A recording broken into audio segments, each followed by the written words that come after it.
A maior parte das escrituras desse volume, a exceção talvez aí seja o livro de Jó, e tem muita especulação sobre quando, por quem, né, teria sido escrito, mas a maior parte do volume inicial das escrituras foi escrito por Moisés. Então, a gente pode dizer que antes de Moisés não existia a Bíblia, o livro, pelo menos de forma escrita, né, a palavra de Deus nessa forma literária. Mas a partir de Moisés, ele não apenas recebe de Deus os mandamentos naqueles 40 dias e 40 noites diante do Senhor. Deus ordena que ele escreva não só as tábuas com os 10 mandamentos, mas o livro da lei. E nós temos, a partir de então, algo que precisaria ser obedecido. E a maior parte do tempo, as advertências de Deus são essas. Deuteronômio 28, se atentamente ouvides a minha voz e tiverdes cuidado de guardar cada um desses mandamentos, então virão sobre ti essas bênçãos, elas te alcançarão. Aquela geração de Moisés em diante começa a ser orientada a andar de acordo com aquilo que Deus havia dado, seus estatutos, suas ordenanças, seus princípios que estavam registrados no livro. A próxima geração, liderada por Josué, dá uma olhadinha comigo em Josué, no capítulo 23, e no versículo 6.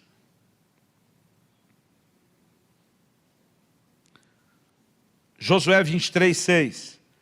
Josué agora está falando para a próxima geração, não a primeira que recebeu a palavra através de Moisés, mas a geração seguinte que entrou em Canaã.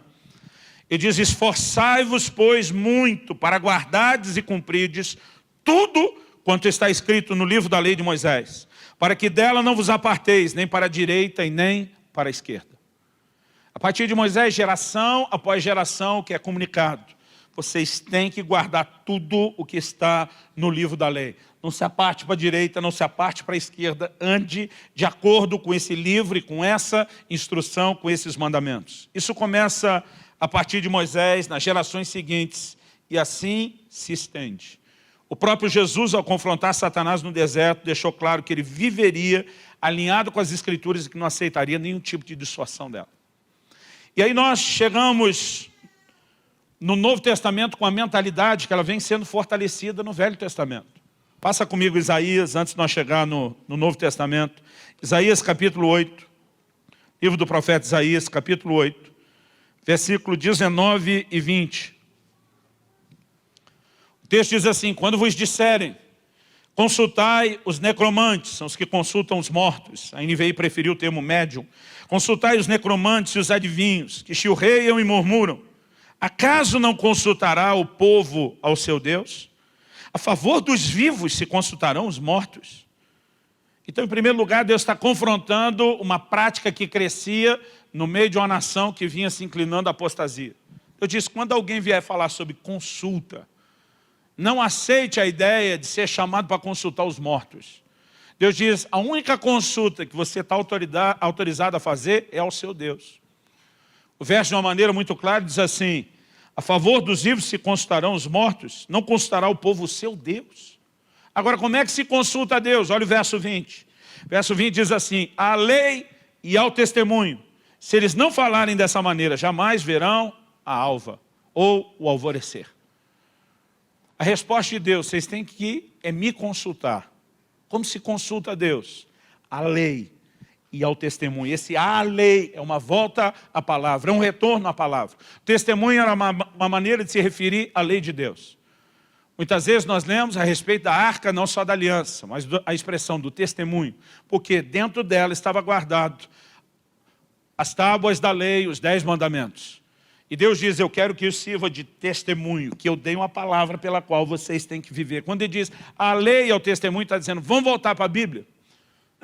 Vamos nos conduzir de acordo com a palavra de Deus. Ele diz, se não falarem dessa maneira, jamais verão a alvo. Deus está dizendo, só se consultar os mortos não verão a alvo.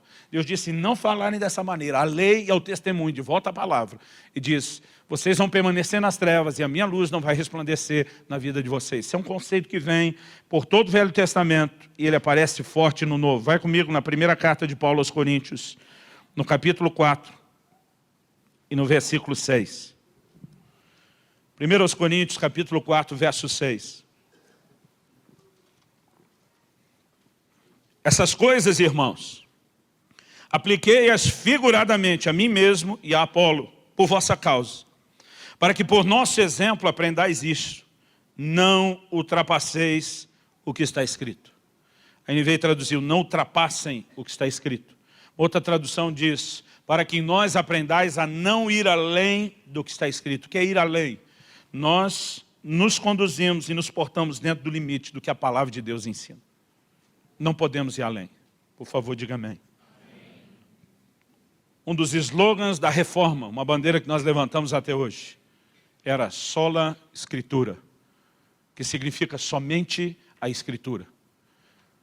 Lutero se levanta contestando o peso não necessariamente da tradição, mas ele destaca que principalmente quando existia conflito entre a tradição, né, e o colégio apostólico, o magistério da igreja e a escritura, tinha que se ficar com a escritura, era por ela que nós seríamos guiados. E nós precisamos entender que é disso que o apóstolo falava.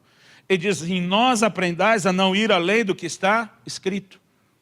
Interessante que o próprio Jesus, querido, ao pregar o evangelho, ele fica dentro dos limites do que a própria escritura dizia sobre si. A gente leu lá em Lucas 24. Jesus mostrando que convinha que se cumprisse nele, demonstrando pelas escrituras. O próprio Jesus reconhece, como nós mencionamos antes, que eles não iriam experimentar a vida eterna a não ser pelas escrituras. Em Lucas 24, 27, a Bíblia diz assim, começando por Moisés, discorrendo por todos os profetas, aqui na conversa com aqueles discípulos no caminho de Emaús, expunha-lhes o que a seu respeito constava em todas as escrituras. Vamos pensar, Jesus ressuscitou. Ele vive uma vida irrepreensível. Todo mundo que esteve perto dele, conviveu com ele, nunca o viu pecar. Uma vida de caráter, uma conduta ilibada, um cara que nunca pisou fora da linha, se comportou de maneira exemplar. Não bastasse isso, a unção do Espírito vindo de uma forma como nunca foi vista. Milagres como nunca foram vistos.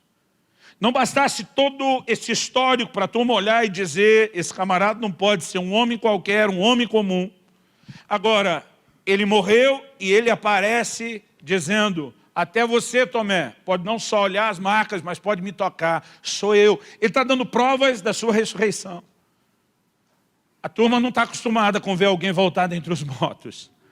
Irmão, eles têm diante de si todas as evidências de que Jesus é o Messias, é o Filho de Deus. Mas Jesus diz, o que vocês precisam para saber, eu vou mostrar para vocês nas Escrituras que tudo apontava para mim e tinha que ser desse jeito. Até quando Jesus prega a respeito de si, tem que ser baseado e fundamentado nas Escrituras. Isso precisa nos fazer entender algo. O apóstolo Paulo teve revelações extraordinárias do Evangelho que ele recebe do próprio Senhor Jesus. Mas em Gálatas 2 ele diz, eu subi a Jerusalém para estar com os de maior influência. Ele menciona pelo menos 3 que ele chama de colunas da igreja. O apóstolo Pedro, o apóstolo João e Tiago, irmão do Senhor. Ele diz, eu subi para expor a eles a revelação que eu recebi.